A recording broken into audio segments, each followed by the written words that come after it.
भैया, जनकपुर के सौंदर्य की वर्णना हम मनुष्य क्या कर सकते हैं। जब श्री गोस्वामी तुलसीदास जी ने श्री रामचरितमानस जी में वर्णन करते करते सकुचाने का जो अभिव्यक्ति की है, तो भला हम इतने बड़े साधक और सिद्ध पुरुष तो नहीं हैं, लेकिन हाँ, ये बात तो तय है कि यदि आज के परिदृश्य में हम सत्य मन, सत्य कर्म और सत्य वाणी से बैठ करके माता सीता के स्वयंवर की और महाराज जनक जी के उस रंग भूमि की चर्चा करें, तो भैया हम देखते हैं कि पग पग पर इतनी खुशियां हमारा हृदय बटोरता और समेटता है जिसकी हम कल्पना भी नहीं कर सकते।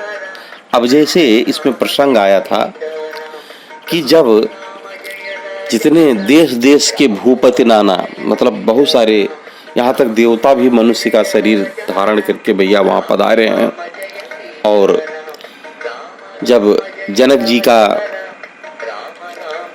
प्रण सुनते हैं और भट्ट बिरदावली बखानते हुए बताते हैं कि ये शिव धनुष है और माता सीता यानी कि जानकी जी का विवाह इस धनुष पर आधारित है, इसके टूटने पर ही श्री जानकी जी की जो है विवाह होगा, और इस में कोई जाति कोई पाति, मतलब जो भी राजा आए हैं इनमें किसी का ये हमें उम्र ये सब नहीं देखा जाएगा, क्योंकि विदेह जी जो हैं प्रण कर चुके हैं कि श्री किशोरी जी का जो विवाह है वह धनुष टूटने पर ही पूरा होगा, क्योंकि यह प्रण का एक मुख्य भाग है। भैया होता क्या है कि उस धनुष को तोड़ने के लिए बिरदावली सुनने के बाद सब जितने राजा गण हैं उपस्थित हुए हैं, वह एक एक करके धनुष के पास जाते हैं, अपना बल आजमाते हैं। जैसे जैसे वो धनुष को उठाना चाहते हैं ना, वैसे ऐसे लगता है कि जैसे धनुष उनका सारा जो है ताकत अपने अंदर खींच ले रहा है भैया, वो और भारी होता चला जा रहा है। तब अब प्रसंग आता है कि अब क्या किया जाए। तो जितने राजा महाराजा हैं वे सब कहते हैं कि भाई ऐसा करते हैं, चलो हम लोग एक साथ इस पहले धनुष को उठा लेंगे, क्योंकि धनुष को उठाना और उसको तोड़ना ये पहला स्टेप है। और दूसरा स्टेप क्या है, अब धनुष टूट जाए तब शादी किसके साथ हो ये हम आप मिलकर निर्धारित करेंगे। बोलिए सियावर रामचंद्र की जय। अब कहे कि हम अपने आप निर्धारित करेंगे का मतलब भैया कैसा है, तो कहते हैं देखो हम सब लोग मिलकर एक साथ धनुष उठाएंगे। भूप साहस 10 ये कहीं 12 और लगे उठावन टरई नटारा। भैया कह रहे हैं कि सब लोग एक साथ मिलकर हम उठाएंगे। जैसे इन लोगों की अभिलाषा को भगवान शिव ने सुन ली हो और धनुष को ऐसा लगता है जैसे कोई इंस्ट्रक्शन दे दिया गया हो, जैसे कोई जो है अच्छा खासा निर्देश प्राप्त हो कि देख भाई अगर उठ गया तो सीता जी का विवाह राम से नहीं हो पाएगा। ऐसा लगता है कि जैसे उसको भगवान भोलेनाथ का, विश्वंभर नाथ का इंस्ट्रक्शन प्राप्त है कि जब राजा महाराजा ये बात करते हैं, प्रण करते हैं कि हम लोग सब एक साथ मिलकर इस शिव धनुष को उठाएंगे, फिर इस पर प्रत्यंचा चढ़ाकर इसको तोड़ देंगे, इसको नष्ट कर देंगे, विदीर्ण कर देंगे।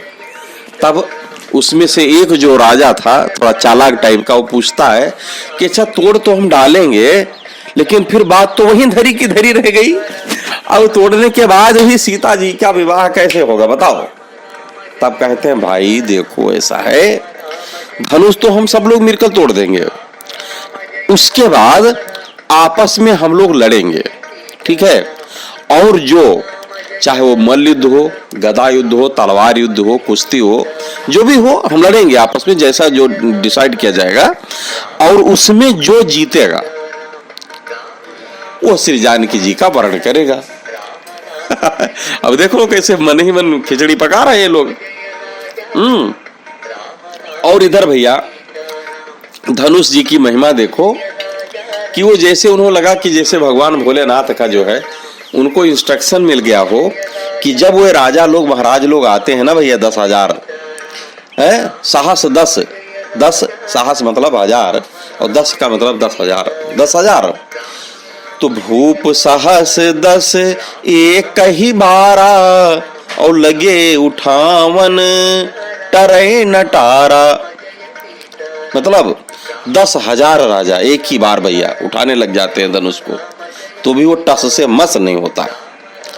अब जब किसी से धनुष नहीं उठा तब सब लोग यही सलाह करते हैं कि चलो हम लोग ऐसे ऐसे करके लड़ाई करके सीता जी का वर्ण कर लेंगे।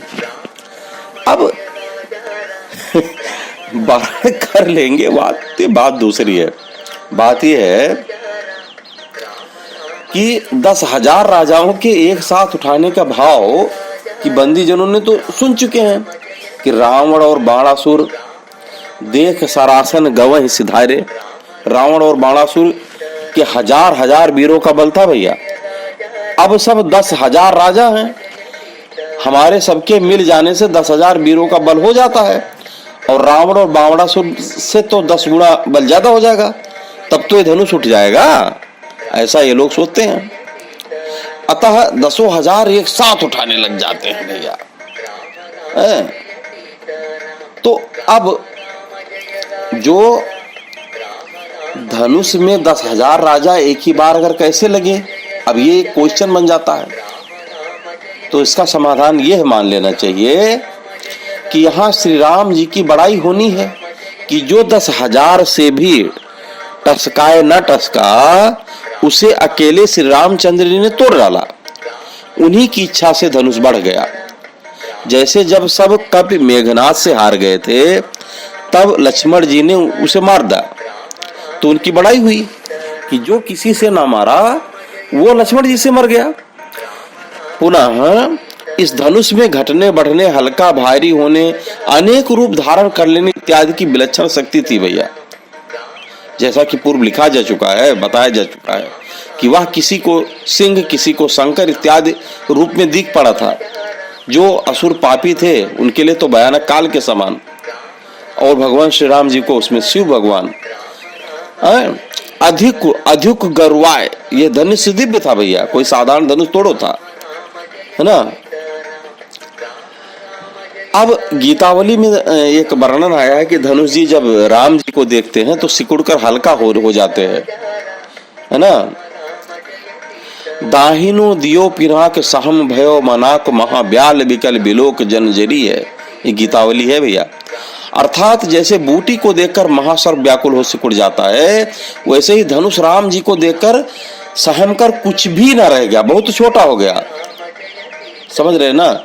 तो जैसा छोटा बड़ा हम बताया नहीं, इसको घटने बढ़ने की क्षमता होती थी।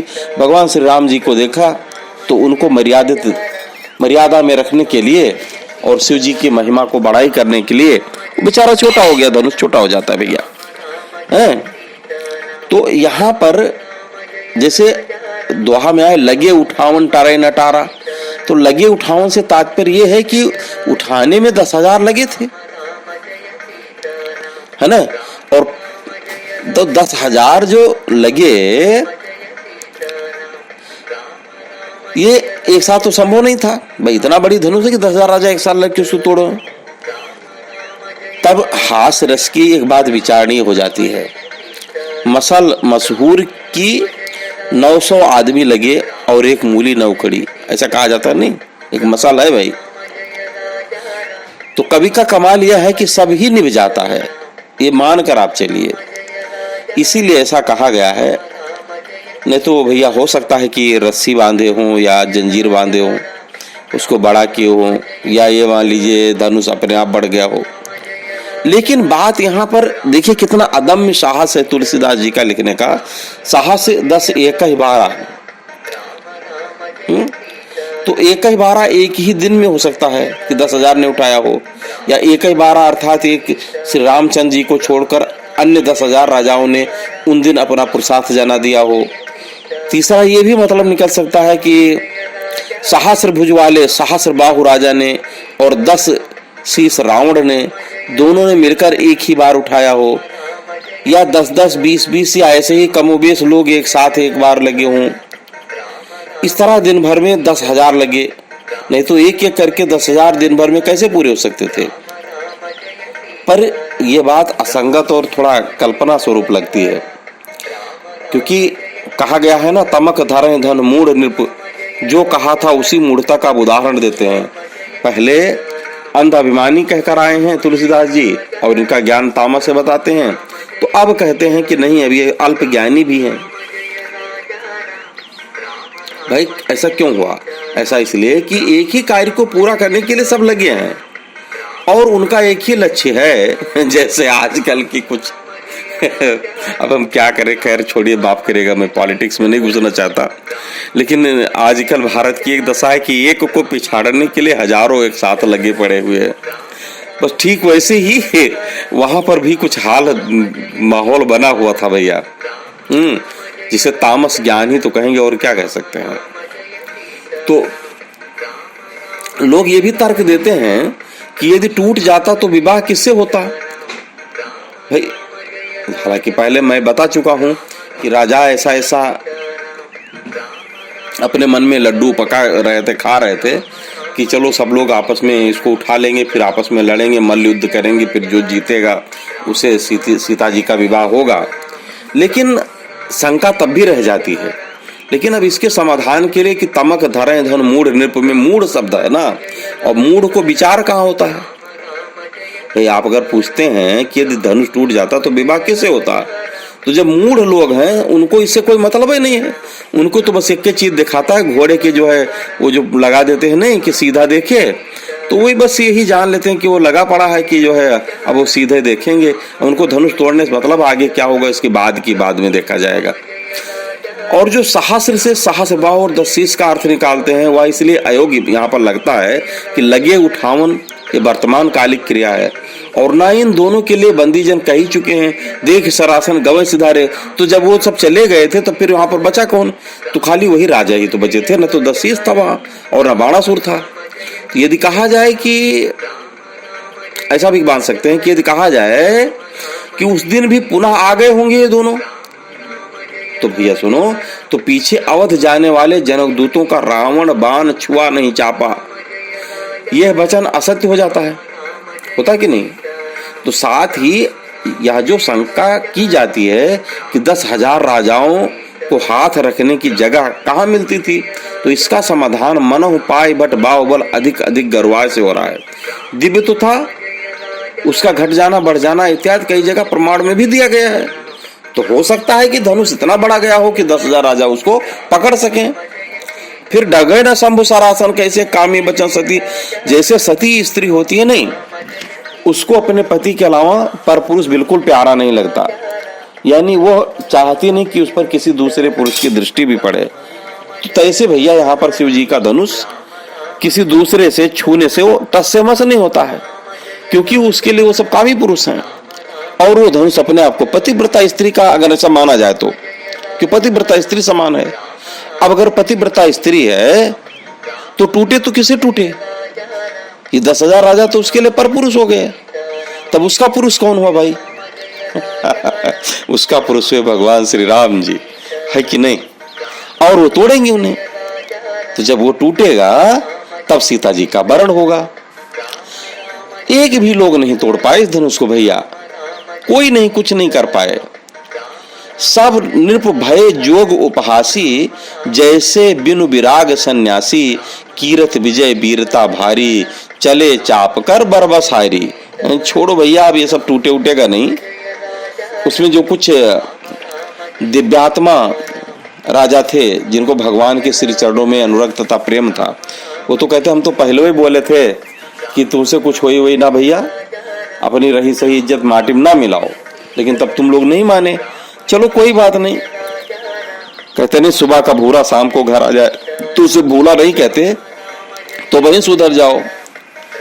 और ऐसा करते करते सब राजा आपस में विचार करते हैं, भैया श्रीहत भय हार ही राजा, बैठे निज निज जाय समाजा, नृपन्न विलोक जनक अकुलाने, बोले बचन रोष जनुसाने। यहाँ राजा जी जो है अब दुखी हो रहे हैं भैया महाराज जनक जी, क्योंकि देखिए अब उनको मन में धैर्यता है कि जब 10,000 राजा जो एक साथ बैठे हैं, ये धनुष नहीं उठा पाए हैं, अब हमारा वचन ये तो मिथ्या जाएगा। अब मिथ्या जाएगा तो परेशानी होती है, हमारी निंदा भी होगी। एक तो हम ठहरे विदेह, हम अपने भजन और की दुनिया से बाहर आकर पता नहीं कहाँ सीता स्वयंवर में फंस गए, और वचन देते देते ऐसे प्रण कर दिया कि जिसका अब कोई अंत नहीं है। क्यों? क्योंकि वो स्वयं परेशान हैं। क्या कहते हैं महाराजा जनक कि दीप दीप के भूपति नाना, आए सुनि हम जो पन उठाना, तो देव दनुज धरि मनुज शरीरा, और विपुल वीर आए रणधीरा। जैसा कि देखिए चौपाई से स्पष्ट है कि भैया दीप दीप जितने भी आइलैंड है, जहां जहां है, चक्रवर्ती सम्राट जो महाराजा दशरथ उस समय थे, ये आप जानते ही हैं। और इनका निमंत्रण भी लगभग सब जगह गया था, हर जगह वहां पर जो है आए हैं। तो महाराजा लोग जो आए हैं, तो वही यहाँ पर दीप दीप की बात कह दी है। दीप दीप का मतलब देखिए जो चक्रवर्ती सम्राट होते हैं वो सब हर जगह राज तो करते हैं, लेकिन ये मनाही नहीं होती कि जो है भाई अगर और दूसरे जो राजा जो उसके अधीन हैं या उनके अधीन नहीं भी हैं, कुछ छोटे छोटे राज्य हैं और वो चाहते तो इधर उधर निमंत्रण ना दें, किसी को इनवाइट न करें, ऐसा बिल्कुल नहीं होता था। तो महाराजा जनक जी हैं, क्योंकि ये निमि वंशज के थे भैया, तो इन पर जो है बहुत भरोसा था महाराजा दशरथ पर, इसलिए इनसे उनकी परमिशन की कोई जरूरत नहीं पड़ी थी। और इन्होंने हर जगह के राजाओं को निमंत्रण दिया ही था लगभग। यहाँ तक जो देव दनुज ये भी मनुष्य का शरीर धारण करके वहां पर आए थे भैया धनुष तोड़ने के लिए। क्यों? लिखा भी है, सिए स्वयंवर भूप अनेका, समिटे सुभट एक ते एका, सप्तदीप नौखंड भूमि के भूपत वृंद जुरे। भैया बड़ो लाभ कन्या कीरत को जहाँ तहाँ महिप मुरे। और कहा भी आए सुनी हम जो पन उठाना, ऐसा है। तो यहाँ पर एक शंका ये भी होती है कि कुछ लोग तो ये कहते हैं कि जो जैसे सुन पाए देखे कि भाई सीता जी बड़ी सुंदर हैं और मिथिलापुरी की राजकुमारी हैं, तो उनको पाने के लिए एक से एक राजा जो सुन पाए, जो निमंत्रण नहीं पाए थे, जैसे बुलौआ देखे थे ना, बुलौआ लेकर ही दौड़ के चले आए थे। ऐसा भी कुछ जो है महियों का कहना है, महात्माओं का कहना है। तो आए भी क्यों ना, क्योंकि कुंवर मनोहर विजय बड़ कीरत अति कमनीय, पावन हार बिरंच जन रचे धन दमनीय। भैया एक तो कन्या बहुत सुंदर है, बड़ी विजय है, तीसरे कीर्त भी अत्यंत सुंदर ही है ना। तो इनको पाने वाला, धनुष को तोड़ने वाला मानो ब्रह्मा ने ही रचा। अब इतना बड़ा सम्मान मान एक धनुष के टूट जाने से मिलने वाला हो तो भला कौन नहीं जाएगा, और खासकर वहां के राजा, है कि नहीं। तो इसलिए लोग आए थे धनुष तोड़ने के लिए भैया। अब महाराज जनक जी व्याकुल हैं, क्या करें क्या ना करें, समझ में कुछ आता नहीं है, परेशान है। तो इसमें जिसको कभी क्रोध ना आता हो, जो सदैव होते हुए विदेह में हो, भगवान जिसके रग रग में बसते हों, तो उनके अंदर भी जो है ग्लान या कह लीजिए पश्चाताप होता है कि कहो का ये लाभ न भावा, काहो न शंकर चाप चढ़ावा, रहो चढ़ाओ वो तोरब भाई, तिल भर भूम न सके छड़ाई, अब जन को माखे भट मानी, वीर विहीन मही मैं जानी। मतलब मैं तो भैया आप ये सब न सोचना कि जो हम किसी की निंदा करते हैं, लेकिन अभी मैं मान कर चलता हूँ कि ये धरती सारी पृथ्वी जो है वीरों से खाली है, और इसलिए तजहु आस निज निज गृह जाहु, लिखा न विध वैदेही विवाहु, सुकृत जाय जो पन परिहरऊं, कुंवर कुंवार रहाव का करऊं, जौ जनत्यों बिनु भट भूवि भाई, तो पन कर हो त्यों न हसाई।